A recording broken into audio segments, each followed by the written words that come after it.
Welcome to math solver official YouTube channel. তোমরা আমাদের এই চ্যানেলে পেয়ে যাবে ক্লাস 8, 9, 10, 11 অ্যান্ড 12-এর ম্যাথামেটিক্সের বিভিন্ন ধরনের বইয়ের সমাধান এবং বিভিন্ন ধরনের প্রশ্নবিচিত্রা, এবিটিএ, যে কোনো ধরনের কোয়েশ্চেন ব্যাংকের ম্যাথামেটিক্সের সমাধান এখানে তোমরা পেয়ে যাবে। আমরা আমাদের এখানে ক্লাস 10 থেকে এর আগে আমরা বেশ কয়েকটা ক্লাস করেছি। এবার আমরা জ্যামিতির কিছু পার্ট শুরু করছি। জ্যামিতির আমরা এই ক্লাস 10-এর যে জ্যামিতি পোর্শন রয়েছে, জ্যামিতির আমাদের প্রথম যে 3 নম্বর যে চ্যাপ্টারটা রয়েছে, সেখানে চ্যাপ্টারটা রয়েছে বৃত্ত সম্পর্কিত উপপাদ্য, থিওরেমস রিলেটেড টু সার্কেল। বৃত্ত সম্পর্কিত কিছু উপপাদ্য এই চ্যাপ্টার রয়েছে।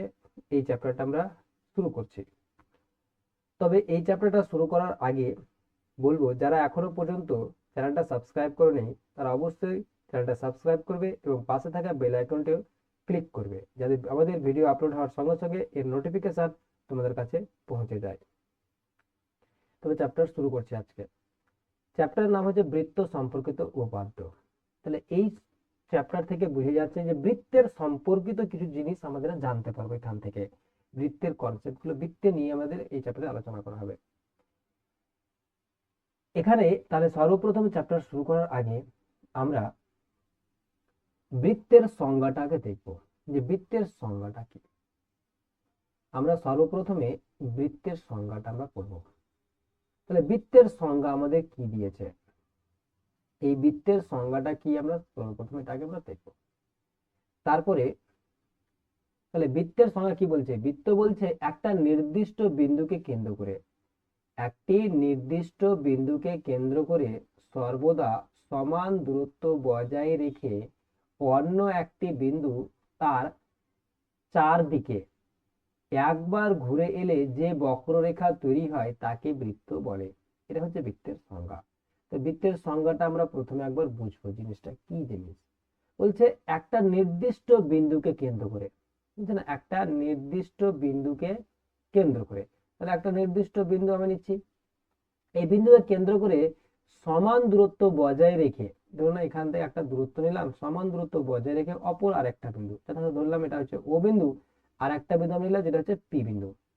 সমান দূরত্ব বজায় রেখে অন্য একটা বিন্দু তার চারিদিকে, মানে এই ও বিন্দুর চারিদিকে একবার ঘুরছে। তাহলে এখান থেকে এই জায়গাতে এলো, তারপরে এই জায়গাতে এলো, এই জায়গাতে এলো, এরকম করতে করতে বিন্দুটা এক পাক ঘুরছে। ধরলাম বিন্দুটা এক পাক ঘুরছে, এরকম করতে করতে হয়তো বিন্দুটা এক পাক ধরলাম বিন্দুটা ঘুরছে। তাহলে এক পাক ঘুরে এলে যে বক্ররেখা তৈরি হয়, একটা বক্ররেখা তৈরি হবে। ঘুরে এলে ধরে এরকম একটা বক্ররেখা তৈরি হলো ও, ধরলাম এটা ধরলাম ও একটা বক্ররেখা মতো তৈরি হলো। ও এখান থেকে ধরলাম পি, তাহলে ওপি ধরলাম এই বক্ররেখা তৈরি হলো। এই বক্ররেখাটাকে কি বলবো আমরা, একটা বৃত্ত বলবো। তাহলে বৃত্তের সংজ্ঞাটা কি জিনিস সেটা ক্লিয়ার হলো। এবার আমরা চলে যাচ্ছি তারপরে, তারপরের পার্টে বলছে যে বৃত্তের অংশ কটা। আমরা দেখব যে বৃত্তের অংশ কটা রয়েছে, এখান থেকে আমরা দেখব যে বৃত্তের অংশ কটা। বৃত্তের অংশ বৃত্তের অংশ হচ্ছে কটা, বৃত্তের অংশ হচ্ছে দুটি। বৃত্তের অংশ হচ্ছে তিনটি। বৃত্তের অংশ, বৃত্তের আমরা তিনটা অংশ। প্রথম হচ্ছে বৃত্তের ভিতরের অংশ। এখানে দেখো ছবিতে যে হলুদ রঙের অংশ রয়েছে, এটা হচ্ছে বৃত্তের ভিতরের অংশ। হলুদ রঙের অংশটাকে বলবো বৃত্তের ভিতরের অংশ। এটা হচ্ছে আমাদের ভিতরের অংশ, ভিতরের অংশ। হলুদ রঙের যে অংশটা পেলাম এটা হচ্ছে একটা বৃত্তের ভিতরের অংশ। আর যে বক্ররেখাটা আমরা পেলাম, নীল রঙের যে বক্ররেখাটা রয়েছে, এটাকে বলছে যে নীল রঙের যে বক্ররেখাটা রয়েছে, নীল রঙের যে বক্ররেখাটা রয়েছে, নীল রঙের যে বক্ররেখাটা এখানে রয়েছে, সেই বক্ররেখাটাকে বলবো আমরা, নীল রঙের সেই বক্ররেখাটাকে বলবো আমরা বৃত্ত, সেটাকে বলবো বৃত্ত। আর যেটা বাইরের অংশ, মানে নীল রঙের বাইরে যে অংশগুলো থাকবে, নীল রঙের বাইরে যে অংশগুলো থাকবে, নীল রঙের বাইরে মানে এই অংশটা নীল রঙের বাইরে, বাকি সেই সব অংশটা, এটা হচ্ছে বৃত্তের বাইরের অংশ। এটা হচ্ছে বৃত্তের বাইরের অংশ, বাইরের অংশ। তাহলে বৃত্তের সাধারণত কটা অংশ? তিনটা অংশ। একটা হচ্ছে ভিতরের অংশ, যে ভিতরের অংশ যেটা থাকবে সেটাই হচ্ছে আমাদের কি বৃত্তের ক্ষেত্র, সেটাকে বলবো আমরা কি বৃত্তের ক্ষেত্রফল, বৃত্তাকার ক্ষেত্র। বৃত্ত তাহলে কি বৃত্তের এটা কি, বৃত্তের এটা ভিতরের অংশ আর এটা বৃত্ত, বৃত্ত আর বৃত্তের ভিতরের অংশ। আর একটা হচ্ছে বৃত্তের বাইরের অংশ, তিনটা অংশ। আর একটা জিনিস এখান থেকে আমরা নোট, এখান থেকে একটা জিনিস বলছি, একটা নোট বলছি এখান থেকে, যে বৃত্ত মানে কি, যে বক্ররেখাটা পেলাম নীল রঙের, এই বক্ররেখাটা হচ্ছে কি বৃত্ত। তাহলে একটা হচ্ছে বৃত্ত, বৃত্ত আর বৃত্তের যে ভিতরের অংশ হলুদ রঙের যে অংশটা, বৃত্তের ভিতরের অংশ, ভিতরের অংশ, যে বৃত্ত আর বৃত্তের ভিতরের অংশ দুটো মিলিয়ে এই দুটো অংশটাকে, দুই অংশটাকে বলবো বৃত্তাকার ক্ষেত্র, বৃত্তাকার ক্ষেত্র।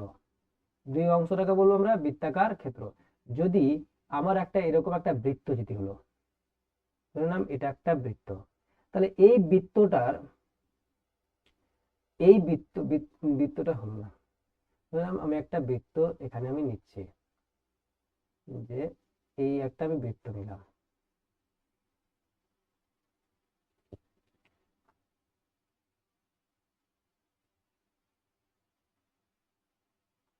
তাহলে এইভাবে একটা বৃত্ত নিলাম।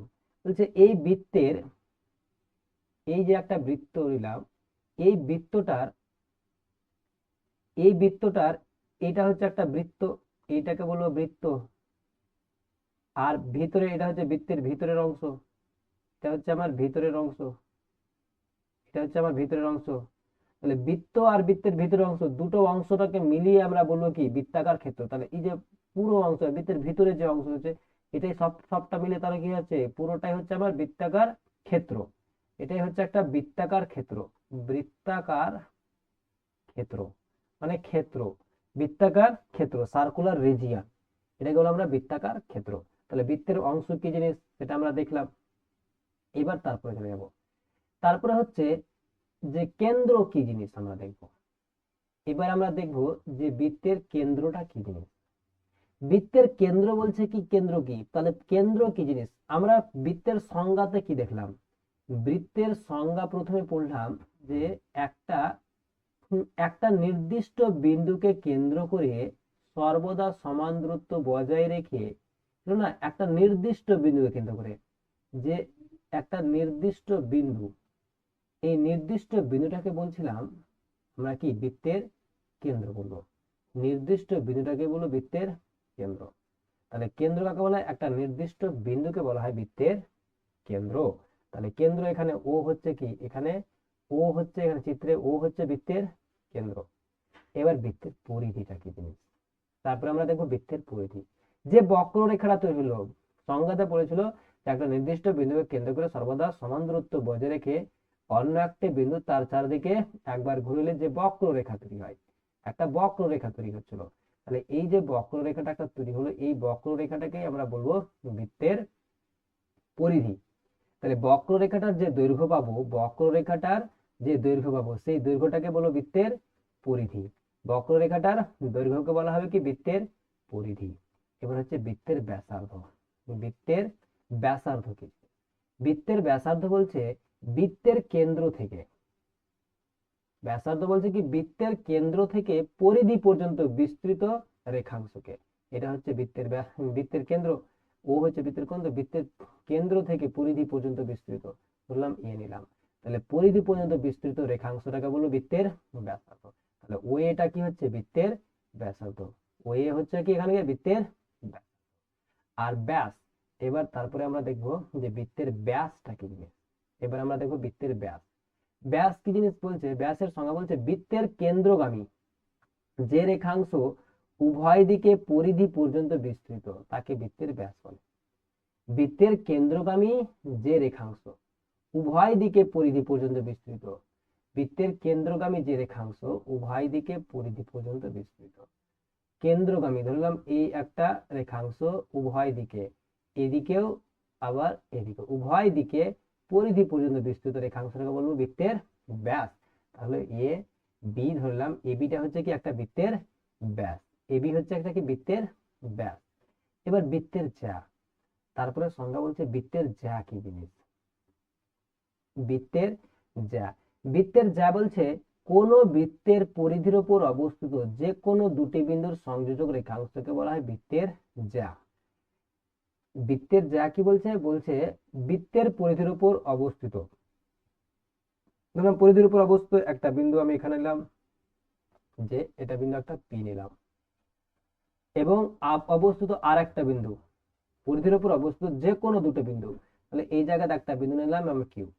তাহলে দুটা বিন্দুর সংযোজক সরলরেখাংশকে বলবো কি জ্যা। তাহলে এখানে পি কিউটা হয়ে যাচ্ছে কি জ্যা, পি কিউটাকে বলছে কি জ্যা। তাহলে এখানে পি কিউ হচ্ছে কি জ্যা। আর একটা জানিতে পারি যে আমি এখানে পি বিন্দু নিলাম আর এদিকে হয়তো আমি একটা বিন্দু নিলাম আর, তাহলে এই পি আরটাও কি হয়ে যাবে, জ্যা হয়ে যাবে। একই রকম ভাবে যদি বৃত্ত বিন্দুর উপর অবস্থিত এ একটা বিন্দু বি একটা বিন্দু, এ বি বিন্দুর সংযোগ রেখাংশটাও কি হবে যা, বৃত্তের ব্যাসও একটা কি হবে যা হবে। আবার বৃত্তের যে ব্যাস, বৃত্তের যে ব্যাসার্ধ আমরা পেলাম ও এ, এ বি যা ব্যাস পাচ্ছি, ব্যাসটা হয়ে যাচ্ছে কি ও এ প্লাস ও বি। এখান থেকে ও এটাও ব্যাস ও বিটাও ব্যাস, দুটো ব্যাসার্ধের ও এটাও ব্যাসার্ধ ও বিটাও ব্যাসার্ধ, তাহলে ও এ ব্যাসার্ধ ও বি ব্যাসার্ধ যোগফলটাই হচ্ছে কি একটা বৃত্তের ব্যাস। তাহলে ব্যাস হচ্ছে কি বৃত্তের ব্যাসার্ধের অর্ধেক, ব্যাস হয়ে যাবে কি ব্যাসার্ধের অর্ধেক। তাহলে ব্যাসার্ধ ও এ ব্যাসার্ধ ও বিটাও কি হচ্ছে ব্যাসার্ধ সমান, তাহলে টু ও এ, তাহলে ব্যাসার্ধ তাহলে কি যাচ্ছে ব্যাসের অর্ধেক, ব্যাসের অর্ধেক, এটা হয়ে গেল ব্যাস। এবার তারপর নেক্সট,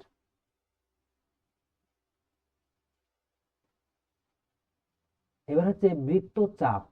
বৃত্তচাপ কাকে বলে আমরা দেখবো, এবার দেখবো বৃত্তচাপ কি জিনিস। যে বৃত্তচাপ, বৃত্তচাপ বলছে বৃত্তের পরিধির যে কোনো অংশকে তার চাপ বলে, বৃত্তের পরিধির যে কোনো অংশকে। বলছে এবিসি এটা একটা বৃত্ত, এবিসি একটা বৃত্ত পেয়েছি, তাহলে বৃত্তের পরিধির যে কোনো একটা অংশ, ধরলাম এ একটা অংশ বি, তাহলে এ এ এ সি বি, তাহলে পরিধির যে কোনো অংশকে আমরা একটা অংশ নিচ্ছি এ সি বি, এ একটা অংশ এখান থেকে এ সি বি, আর এডিবি, এডিবি এই দুটো অংশ। তাহলে এই যে পরিধির যে কোনো একটা অংশ, একটা যদি আমি এরকম একটা বৃত্ত নিই, সেই বৃত্তটার একটা যে কোনো একটা অংশ যদি কেটে নিই, এখান থেকে একটু অংশ যদি কেটে নিই, তাহলে সেই অংশটাকে বলবো আমরা কি বৃত্তের চাপ বলবো, সেই অংশটাকে বলবো বৃত্তের চাপ। তাহলে এসিবিও একটা হচ্ছে বৃত্তচাপ, এডিবিও হচ্ছে একটা বৃত্তচাপ। এডিবি বলতে এখান থেকে এইখান থেকে তোমার, এসি বলতে এই জায়গা থেকে এটুকু দূরত্ব, এটুকু হচ্ছে আমার একটা বৃত্তচাপ। একই রকম ভাবে, একই রকম ভাবে এডিবি মানে এখান থেকে তোমার এইটুকু দূরত্ব, এটুকু হচ্ছে কি এডিবি, এটুকু হচ্ছে একটা বৃত্তচাপ। তাহলে এই দুটো চাপ কখন কোনটা কাকে কি বলবো, এসিবি যে বৃত্তচাপটা রয়েছে সেটাকে বলবো মানে ছোট এসিবিটা, আর এডিবিটা কি বড় রয়েছে, তাহলে এসিবি চাপটাকে বলবো আমরা উপচাপ। মানে যেটা ছোট, যে চাপটার দৈর্ঘ্য ছোট হবে সেটাকে বলবো উপচাপ, আর যে চাপটার দৈর্ঘ্য বড় সেটাকে বলবো আমরা অধিচাপ, অধিচাপ বলবো। তাহলে এই বৃত্তটার দুটো একটা চাপ পাচ্ছে, একটা ছোট একটা বড় পেয়েছে, তাহলে যেটা ছোট সেটাকে বলবো উপচাপ, আর যেটা বড় পার্ট পেয়েছে সেটাকে বলবো অধিচাপ। এই চাপ দুটি পরস্পরের অনুবন্ধী চাপ বলা হবে, মানে উপচাপের অনুবন্ধী চাপ হচ্ছে অধিচাপ, আর অধিচাপের অনুবন্ধী চাপ হচ্ছে আবার উপচাপ। এবার তারপরে চলেছে বৃত্তাংশ।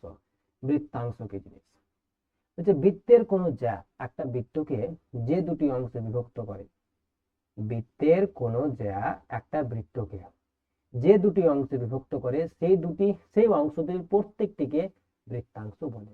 কি জিনিস, যে একটা বৃত্ত আমি নিলাম, যে আমি হয়তো একটা বৃত্ত নিলাম, এই একটা বৃত্ত নিলাম,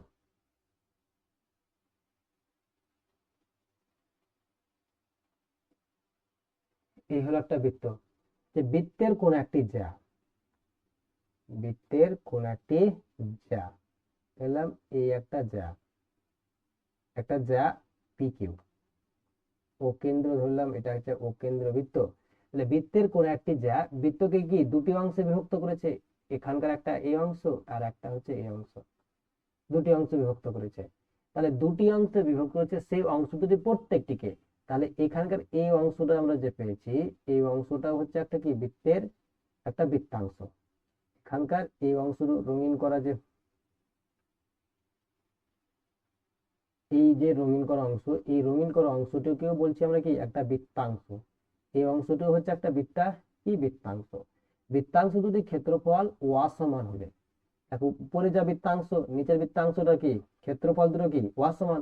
তাহলে সমান হলে যার ক্ষেত্রফল বেশি তাকে বলবো বৃত্তাংশ, কি অধিবৃত্তাংশ, আর যার ক্ষেত্রফল কম তাকে বলবো উপবৃত্তাংশ।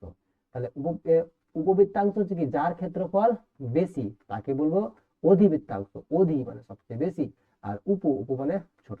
তাহলে অধিবৃত্তাংশ যার ক্ষেত্রফল বেশি তাকে অধিবৃত্তাংশ। তাহলে এখানে দেখো, এখানে সবুজ রঙের যে অংশটা রয়েছে সেটা হচ্ছে আমার কি বড় মানে অধিবৃত্তাংশ, আর হলুদ রঙের যে যে ক্ষেত্রটা রয়েছে তার ক্ষেত্রফল কম, তাহলে সেটা হচ্ছে উপবৃত্তাংশ।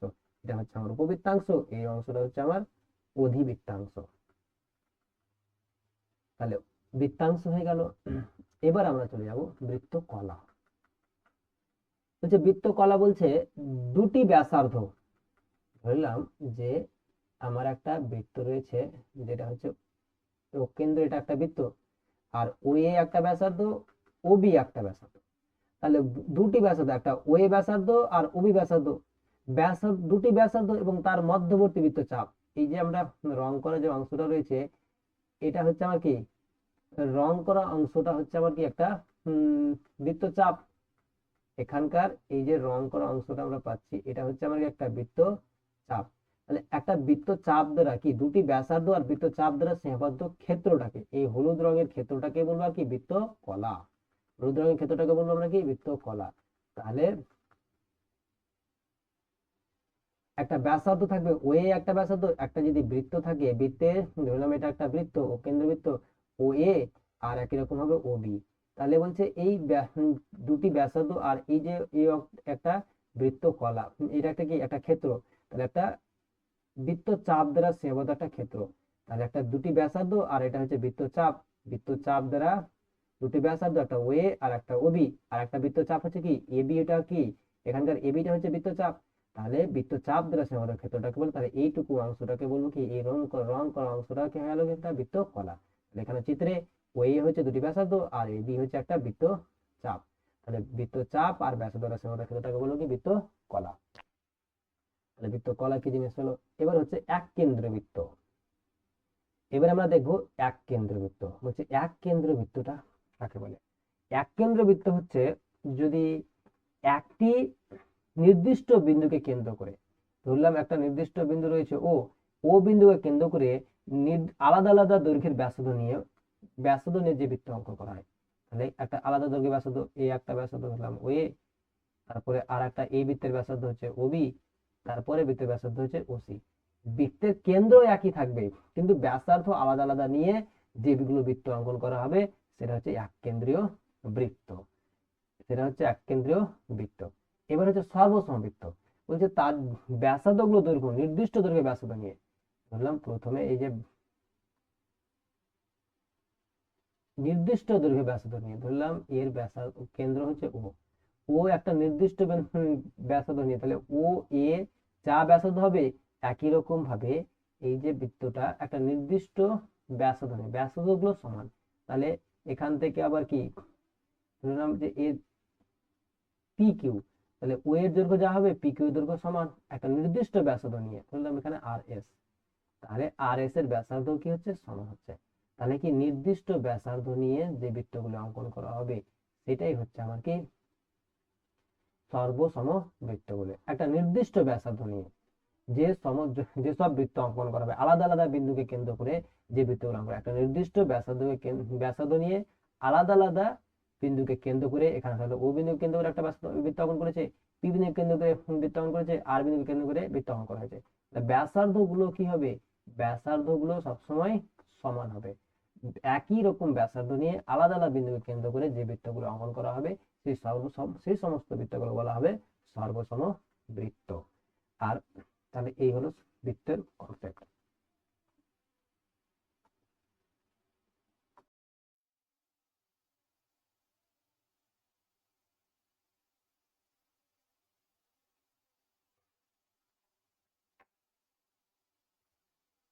এবার আমরা কোশ্চেন দেখি 3.1 এর কোশ্চেন গুলো দেখবো।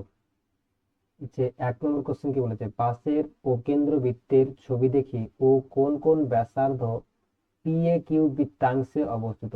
তাহলে বৃত্তাংশ, সর্বপ্রথমে আমরা সংজ্ঞা বলবো বৃত্তাংশ কাকে বলে বলেছিলাম। বৃত্তাংশ বলেছিলাম যদি একটা বৃত্ত থাকে, আমরা বৃত্তাংশ সংজ্ঞা কি বলেছিলাম,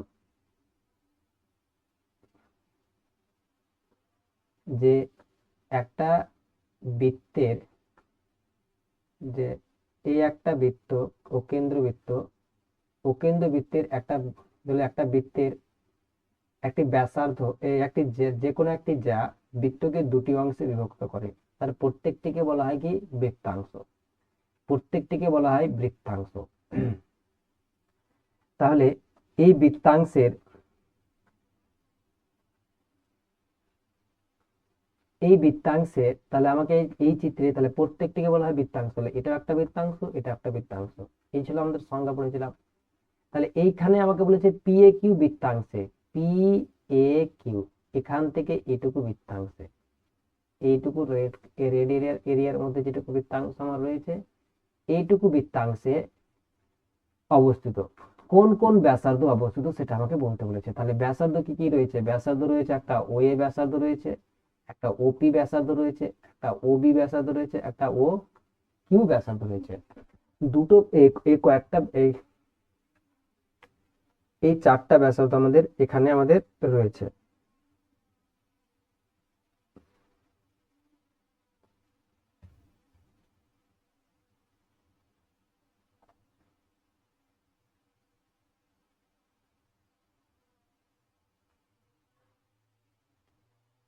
তাহলে এই চারটা ব্যাসার্ধ আমাদের এখানে রয়েছে। এবার তারপরে 2 নম্বর কোশ্চেন। 2 নম্বর কোশ্চেন হচ্ছে নিচের যে বক্স আছে, এখানে বক্সে কি হবে, মানে শূন্যস্থান পূরণ, এই শূন্যস্থান পূরণে কি হবে সেটা আমাদের লিখতে হবে। যে একটা বৃত্তে ড্যাশ বিন্দু আছে, আমরা বৃত্তের সংজ্ঞা পড়েছিলাম কি, বৃত্তের সংজ্ঞা পড়েছিলাম একটা নির্দিষ্ট বিন্দুকে কেন্দ্র করে অপর একটা বিন্দু, তাহলে ও বিন্দু কেন্দ্র করে পি একটা বিন্দু, ওই বিন্দুর চারিদিকে এক পাক ঘুরে এলে, এক পাক ঘোরা তার মানে কি, পি বিন্দুটা একবার এখানে এলো, একবার এখানে আসবে, তারপরে একবার এখানে এলো, তারপরে এখানে এলো, তারপরে এখানে এলো, তারপরে এখানে এলো, এরকম করতে করতে বিন্দুটা কি হচ্ছে, এরকম করতে করতে বিন্দুটা এক পাক ঘুরে যাবে, এরকম ভাবে যেতে যেতে এক পাক ঘুরে আবার ওই পি জায়গাতে আসবে। তাহলে ঘুরে আসতে, ঘুরে এসে যে বক্ররেখা তৈরি হচ্ছিল তাকে বলছিলাম কি একটা বৃত্ত বলে। তাহলে পি বিন্দুটা কোথা থেকে, ও বিন্দুকে কেন্দ্র করে পি বিন্দুতে একবার এখানে আসছে, এবার এখানে, একবার এখানে, এরকম করে করে কতবার আসছে গণা যাবে, অসংখ্য বার আসবে, এগুলোর মাঝখানেও তো আবার আসবে, যেগুলো ফাঁকা থাকবে তার মাঝখানেও তো আবার আসবে। তাহলে একটা বৃত্তে কতগুলি বিন্দু রয়েছে, তাহলে একটা বৃত্তে অসংখ্য বিন্দু রয়েছে। তাহলে এই জায়গাতে শূন্যস্থানে পূরণ কি হবে, এখানে অসংখ্য বিন্দু রয়েছে, অসংখ্য বিন্দু আমার অসংখ্য বিন্দু রয়েছে, একটা বৃত্তে কতগুলো বিন্দু রয়েছে, অসংখ্য বিন্দু রয়েছে। এবার তারপরে বৃত্তের বৃহত্তম যা, যে বৃত্ত, একটা বৃত্ত, তাহলে যদি আমার একটা বৃত্ত হয়, এই একটা আমার বৃত্ত, তাহলে এই বৃত্তে, এই বৃত্তে বৃত্তের বৃহত্তম জ্যা কি হবে, বৃত্তের বৃহত্তম জ্যা হচ্ছে কি, বৃত্তের বৃহত্তম জ্যা কি, বৃত্তের বৃহত্তম জ্যা হচ্ছে ব্যাস, ব্যাস হচ্ছে আমার কি বৃত্তের বৃহত্তম জ্যা। তাহলে বৃত্তের বৃহত্তম জ্যা হচ্ছে ব্যাস, তাহলে এখানে হবে ব্যাস। জ্যা বৃত্তাকার ক্ষেত্রকে, জ্যা বৃত্তাকার ক্ষেত্রকে কটি অংশে বিভক্ত করে, জ্যা বৃত্তাকার ক্ষেত্রকে দুটি অংশে বিভক্ত করে, জ্যা বৃত্তাকার ক্ষেত্র কটি অংশে বিভক্ত করে, দুটি বৃত্তাংশে বিভক্ত করে, জ্যা বৃত্তাকার ক্ষেত্রকে দুটি কিসে বিভক্ত করে, দুটি বৃত্তাংশে বিভক্ত করে, দুটি বৃত্তাংশে বিভক্ত করে। বৃত্তের সকল ব্যাস ড্যাশ বিন্দুগামী, বৃত্তের সকল ব্যাস, বৃত্তের সকল ব্যাস কেন্দ্রগামী। বৃত্তের সকল ব্যাস কি গামী? বৃত্তের সকল ব্যাস হচ্ছে বৃত্তের কেন্দ্রগামী। সকল ব্যাস, এটা একটা বৃত্ত, বৃত্তের এই ব্যাসটা কেন আমি এদিক দিয়েও হবে কেন্দ্রগামী, এদিক দিয়েও হবে কেন্দ্রগামী, সবটাই হবে কি বৃত্তের কেন্দ্রগামী হবে। যতগুলো ব্যাস আছে বৃত্তের কেন্দ্র হবে। হচ্ছে দুটি বৃত্তাংশ সমান হলে তাদের বৃত্তচাপ দুটির দৈর্ঘ্য ড্যাশ হবে। দুটা বৃত্তাংশ যদি সমান হয়, ধরলাম এটা একটা এর বলছে দুটি বৃত্তাংশের দৈর্ঘ্য সমান, এই বৃত্তাংশ এই বৃত্তাংশ দুটো বৃত্তাংশ বলছে সমান, তার মানে কি দুটি বৃত্তাংশ সমান হলে বৃত্তচাপ, তাহলে বৃত্তচাপ দুটির দৈর্ঘ্য এই বৃত্তচাপ আর এখানকার একই রকম হবে এই বৃত্তচাপ, বৃত্তচাপ দুটির দৈর্ঘ্য কি হবে? সমান হবে, বৃত্তচাপ দুটির দৈর্ঘ্য সমান হবে। তারপরে 6 নম্বর বলেছে একটি বৃত্তাকার ক্ষেত্রের বৃত্তকলা হলো বৃত্তচাপ এবং দুটি ড্যাশ দ্বারা সীমাবদ্ধ। একটা বৃত্তাকার ক্ষেত্রে ধরলাম এই একটা বৃত্তাকার ক্ষেত্রের বৃত্তকলা ধরলাম কেন্দ্র থেকে দুটি ব্যাসার্ধ আর একটা হচ্ছে চাপ, দুটি ব্যাসার্ধ, একটা হচ্ছে ওএ আর একটা হচ্ছে ওবি, আর এটা হচ্ছে বৃত্তচাপ। বৃত্তচাপ তাহলে এই হচ্ছে একটা, এটা হচ্ছে বৃত্তকলা, তাহলে বৃত্তাকার ক্ষেত্রের বৃত্তকলা হলো বৃত্তচাপ এবং দুটি ব্যাসার্ধ দ্বারা সীমাবদ্ধ। দুটি কি দ্বারা সীমাবদ্ধ? দুটি ব্যাসার্ধ। এখানে শূন্যস্থানে হবে, শূন্যস্থানে আমার হয়ে যাবে ব্যাসার্ধ, ব্যাসার্ধ দ্বারা সীমাবদ্ধ অঞ্চল। বৃত্তের বাইরের যে কোনো বিন্দু ও কেন্দ্রের সংযোজক রেখাংশের দৈর্ঘ্য ব্যাসার্ধের দৈর্ঘ্য অপেক্ষা কি হবে? হচ্ছে বৃত্তের একটা বৃত্ত রয়েছে, বৃত্তে এটা একটা বৃত্তের কেন্দ্র, যে বৃত্তের বাইরের কোনো বিন্দু, বৃত্তের বাইরে একটা বিন্দু আমি এখানে নিলাম, বাইরের কোনো বিন্দু এবং কেন্দ্রের সংযোজক রেখাংশ, এই হচ্ছে কেন্দ্রের সংযোজক রেখাংশ দৈর্ঘ্য, তাহলে ও পি ধরলাম, তাহলে ওপি যা দৈর্ঘ্যটা, ওপি কি সংযোগ রেখাংশের দৈর্ঘ্য ব্যাসার্ধ দৈর্ঘ্য, তাহলে ব্যাসার্ধ যদি আমার ওএ হয় তাহলে কি ও এ থেকে কি হবে? সবসময় বড় হবে, দৈর্ঘ্য অপেক্ষা কি হবে? বড় হবে, দৈর্ঘ্য অপেক্ষা বড়। তারপরে 3 নম্বর স্কেল ও পেন্সিল কম্পাসের সাহায্যে একটা বৃত্ত এঁকে কেন্দ্র যা ব্যাস ব্যাসার্ধ ও চাপ অধিচাপ নির্দেশ করি, এটা বলেছে। তাহলে যে কোনো একটা আমি বৃত্ত অঙ্কন করবো প্রথমে, তোমরা পেন্সিল কম্পাসের সাহায্যে প্রথমে একটা বৃত্ত অঙ্কন করে দেবে। তাহলে আমি এটা আগে মুছে দিচ্ছি এখানকার।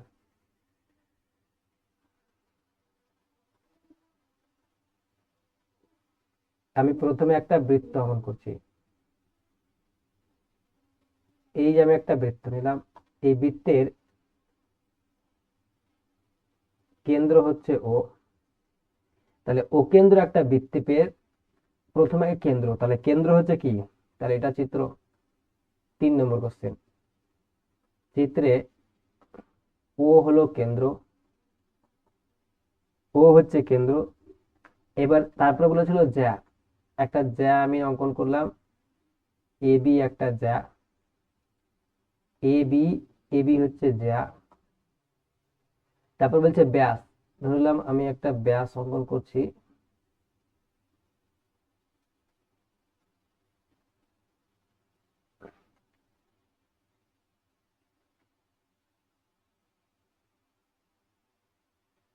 ধরলাম আর এস হচ্ছে একটা ব্যাস, এরকম করে অঙ্কন করবে, আর এস হচ্ছে ব্যাস। ব্যাসার্ধ, ব্যাসার্ধ হচ্ছে ও আর হচ্ছে একটা ব্যাসার্ধ, ও আর হচ্ছে ব্যাসার্ধ। উপচাপ, উপচাপ বলেছিলাম কি? যার দৈর্ঘ্য, যে যে কি পরিধির যার দৈর্ঘ্য কি হবে? একটা অংশ যার ছোট হবে সেটা হবে কি? উপচাপ, আর যার বড় সেটা হবে অধিচাপ। তাহলে ধরলাম যে এক্স আর ওয়াই এখানে ভাগ করেছে, এক্স আর ওয়াই, তাহলে এক্স ওয়াই যা রয়েছে সেটা হচ্ছে আমার উপচাপ, এক্স ওয়াইটা হচ্ছে আমার উপচাপ, আর এক্স এক্স ধরলাম এক্স পি ওয়াই, এখানে পি দেখলাম, তাহলে এক্স পি ওয়াই এই চাপটার দৈর্ঘ্য, এক্স ওয়াই চাপটা হচ্ছে উপচাপ, আর এক্স পি ওয়াই বড়টা সেটা হচ্ছে আমার অধিচাপ, এটা হয়ে যাবে আমার কি? অধিচাপ। বড় যেটা হবে সেটা হয়ে যাবে আমার অধিচাপ। এবার তারপরে এইভাবে তোমরা করতে পারবে। এবার 4 নম্বর কোশ্চেন, সত্য মিথ্যা বলেছে 4 দাগের কোশ্চেন। বৃত্ত একটা সমতলিক চিত্র, সত্য না মিথ্যা? বৃত্ত একটা সমতলিক চিত্র, সমতলে অবস্থিত। বৃত্ত আমি যদি একটা অঙ্কন করি, সেই বৃত্তটা একটা সমতলে তো অবস্থিত, সমতলে তো অঙ্কন করতে করা যাবে, তাহলে বৃত্ত হচ্ছে একটা সমতলিক চিত্র। এবার হচ্ছে বৃত্তাংশ, সেগমেন্ট। বৃত্তাংশ একটা সামুদ্রিক সামুদ্রিক ক্ষেত্র, এটাও সত্য। 2 নম্বরটাও সত্য। তাহলে 1 নম্বরটাও সত্য হচ্ছে, 2 নম্বরটাও সত্য। 3 নম্বর বৃত্ত কলা, সেক্টর, সমতলিক ক্ষেত্র। সেক্টরও একটা সমতলিক ক্ষেত্র, বৃত্ত কলাও হচ্ছে একটা সমতলিক ক্ষেত্র। 3 নম্বরটাও সত্য, সমতলিক ক্ষেত্র। যা একটা সরলরেখাংশ, অবশ্যই যা একটা সরলরেখাংশ, যা হচ্ছে একটা সরলরেখাংশ, এটাও হচ্ছে আমার সত্য। যা হচ্ছে একটা সরল রেখাংশ, তা সত্য। তারপরে 5 নম্বর চাপ। চাপ একটা সরলরেখাংশ, চাপ হচ্ছে একটা বক্ররেখা। চাপ তাহলে একটা বৃত্তের এইটুকু অংশ হচ্ছে চাপ, তাহলে পি কিউ একটা চাপ। তাহলে কি পি কিউটা কি সরলরেখা? এটা মিথ্যা। তাহলে চাপ হচ্ছে একটা বক্ররেখা, এটা মিথ্যা। একটা বৃত্তের সসীম সংখ্যক দৈর্ঘ্যের যা আছে, মানে গণা যাবে এরকম যা আছে, অসংখ্য যা রয়েছে। যা এর কটা রয়েছে সেটা গণনা, তাহলে এটা হয়ে যাচ্ছে মিথ্যা। সসীম সংখ্যক না, এটা হচ্ছে আমার মিথ্যা। তারপরে একটা নির্দিষ্ট বিন্দুকে কেন্দ্র করে একটি বৃত্ত অঙ্কন, একটা নির্দিষ্ট বিন্দুকে কেন্দ্র করে অসংখ্য বৃত্ত অঙ্কন করা সম্ভব। অসংখ্য বৃত্ত অঙ্কন করা সম্ভব, তাহলে এটা হচ্ছে আমার কি মিথ্যা। দুটি সর্বসম বৃত্তের ব্যাসার্ধ দৈর্ঘ্য সমান। সর্বসম বৃত্তের ব্যাসার্ধ দৈর্ঘ্য সমান, এটা হচ্ছে সত্য। সর্বসম বৃত্ত আমরা পড়লাম, একটা সমান ব্যাসার্ধ বিশিষ্ট নিয়ে নির্দিষ্ট কি আলাদা আলাদা কেন্দ্র কেন্দ্র নিয়ে যে বৃত্ত অঙ্কনগুলো করা হয়, সেগুলো সমস্ত বৃত্ত হবে কি সর্বসম বৃত্ত। তাহলে কি ব্যাসার্ধ দৈর্ঘ্য কি হবে? সমান হবে। তাহলে এই হলো আমাদের 3.1। তবে ভিডিওটি যদি ভালো লেগে থাকে তাহলে অবশ্যই বলবো চ্যানেলটা, ভিডিওটাকে লাইক করবে এবং বন্ধু বান্ধবদের সঙ্গে শেয়ার করতে ভুলবে না। আর যারা এখনো পর্যন্ত চ্যানেলটা সাবস্ক্রাইব করেনি তাদেরকে বলবো অবশ্যই চ্যানেলটা সাবস্ক্রাইব করবে, পাশে থাকা বেল আইকনটাকেও ক্লিক করবে, যাতে ভিডিও আপলোড হওয়ার সঙ্গে সঙ্গে এর নোটিফিকেশন তোমাদের কাছে পৌঁছে যায়।